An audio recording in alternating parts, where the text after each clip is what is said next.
poetry is for everyone, and I greatly appreciate having our interpreters here today to make sure that more people get to participate. Can we give it up for our interpreters? Thank you so much for what you do.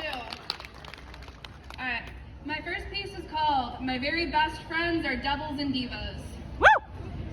I like women with fangs and buzz cuts, all knowing in their homes of rosemary, the women who sunshine and rave stark against the madness, women dipped in revelry. I like women who only date necromancers, reviving roadkill up and down the highway, the wolf, the deer, the dog. I like women who spark and broadsword, women who circadian and alchemy, the fingers holy and changed, women who talon too long, who ache around the edges, women who laugh so hard the earth can't help but crumble beneath their feet. Thank you.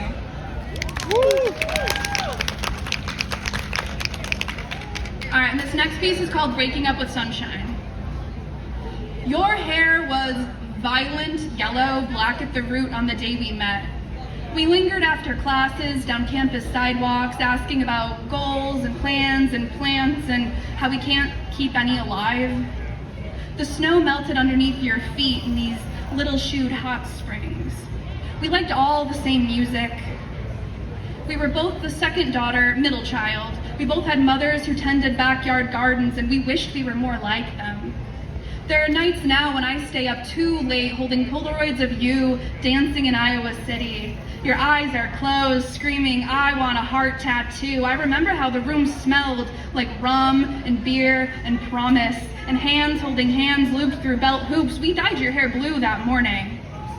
It dripped down your neck, it marbled your t-shirt, it was you. Drinking coffee in my Halloween sweater, 7:45 in the morning, you.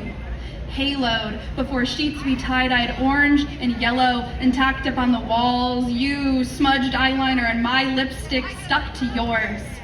We slept in my twin-size bed on the weekends when my roommate went home to the suburbs. That first night in our apartment, we only unpacked my acrylics and your t-shirts.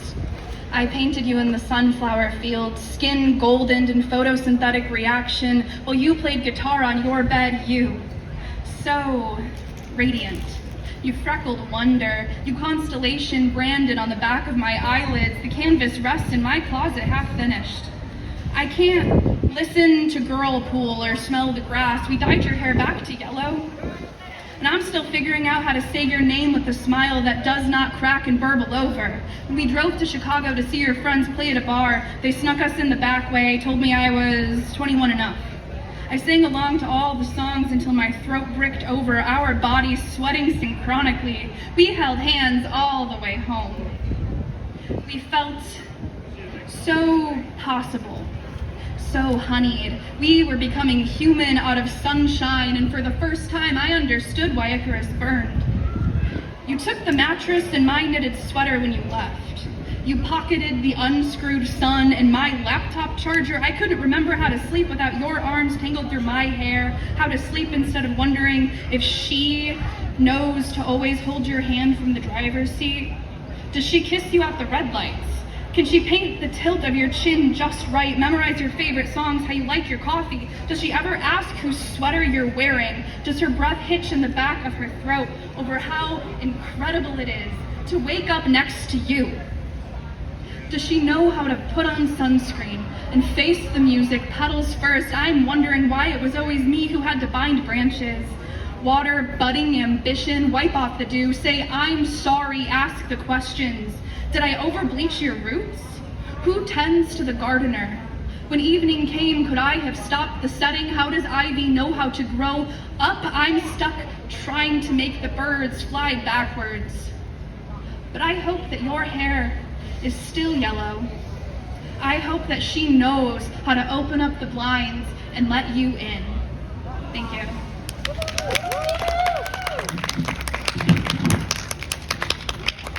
All right, and this next piece is called Driving to Davis. I was driving on South High Street outside of Port Byron, 55 miles an hour, cruise control set right at the speed limit, going steady. I saw 4 horses grazing on the right, fenced into this patch of greenery erupting from the woods. They were no more than 20 feet away from me. 8:15 in the morning, and those 4 horses stood so still that for a moment I wondered if they were really there at all. The grass illuminated gold, car windows half cracked, the breeze like a tackle box. I would be driving for 3 more hours. The roads wind along the river, curving and turning. I did not have it in me to slow down or speed up. I could only stare, mouth half open at the wonder of the world, of knowing that even when I'm stuck in my head, even long after I've driven miles away, horses will graze in the morning sun. The river will sparkle, cars will take the scenic route, the world will still be golden and glowing, vibrant and holy. In moments like this, I am reminded that the best part of being alive has always been the living. Thank you.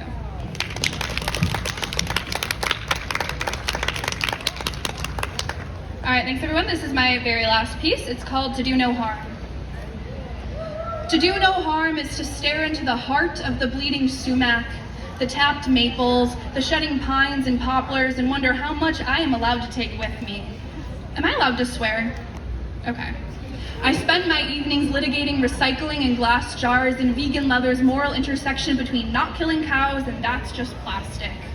Of yearning for an answer to volunteering my time versus by God I need more hours if I'm gonna make rent. But I wanna work with purpose. To use my hands and my heart to cultivate something like hope, something like a future. I want to move with the breeze and sway along to all the haunting bird song echoing off the sunrise lake I go visit every time I want to die and decide not to. My dad needs money, and I need dental insurance before the infection in my teeth rots through to the jaw. I don't know how to forgive myself for the misery I'm entwined in at the realization I've allowed to give myself into monotony, to comfort.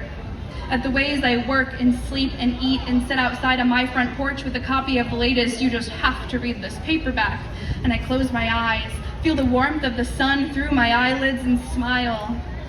Despite the gnawing that contentment is the same as complacency, is the same as stagnation, is the same as rotting, and I don't know how to feel happy without the guilt of it all swallowing me in the aftershock. I don't know how to smile without repentance, how to know if I even deserve to, how to know what I have to do to convince myself I deserve it, despite my office job and my commute and my ache to go camping for the weekend. But fuck, man, gas is expensive, and can we carpool? And who has money for hiking boots and bug spray? I have to buy dog food and stock up on bottled water. Seems like the city sends a boiler notice every other week now. The guilt bites me. When I make monthly donations to the good cause I'll spend a few weeks reading about, as if diverting my paychecks to something that matters is never enough if it's not the whole thing, like I've never heard of moderation, like I don't know I could really use the money, but not more than prisoners need books and lawyers, not more than the unsheltered need shelter and hot meals, not more than the world needs spinach and qualified therapists and clean water, and I can't reconcile that with my friends who moved on from our youth of making protest signs with borrowed glue and cardboard boxes and save the elephants, turning into Chick-fil-A and Hobby Lobby like it never fucking mattered, telling me they're happier now. They're not wallowing now. I can't help but mention that makes you sound like the villain and fuck you, and wouldn't your younger self be so disappointed? And we don't talk anymore. I'm angry at all the wrong people sometimes. You can call me misguided, it's okay. I know that's on me. I know that people are just trying to find a reason to keep going. I know there's a kinder approach to take, I know. I'm working on it. But it's so hard not to be angry seeing how happy the enemy looks, and I know I swear more than my mother would like. She says it always ruins the poem. This is another one she won't print off to send to my grandmother, but god damn, I wish she would. And I know there are healthy ways to have discussions about saving the world, and I know I can't save the world, about how I have spent way too long trying to swallow more than I can stomach, trying to hold hands and make peace with the drowning, like asking, is it really all for nothing? But when I close my eyes late at night, the glow of the streetlights illuminating my bed sheets, I spend my time listing all the things I want. Things like affordable produce and playing cards at the kitchen table with Katie, all the windows open, a sprig of lavender soaked in lemonade, an air-conditioned movie theater with half-price tickets in the dead of summer. Time to read and still go for a walk before it gets too dark out. To paint the worst thing I've ever made and show Khalil because I know he'll still smile and say it's beautiful. To know I created something with my own two hands. To know we will leave something, anything good in this world. To live in bliss and community and expression. When I sit in the muddied marshes, when I swim at the lake with my best friend and my dog, when I eat dinner at my mom's house, when I fall asleep in budding cornfields swallowed up in sunlight, that's when I know that people deserve more than the boxes we've built ourselves into. I know that people deserve more than oil and landfill and credit card debt, and I know I can't save the world. I never really knew how. I'm just trying to be kind enough and love enough and talk enough and fight enough to leave it with something like hope left shining in my wake. Thank you.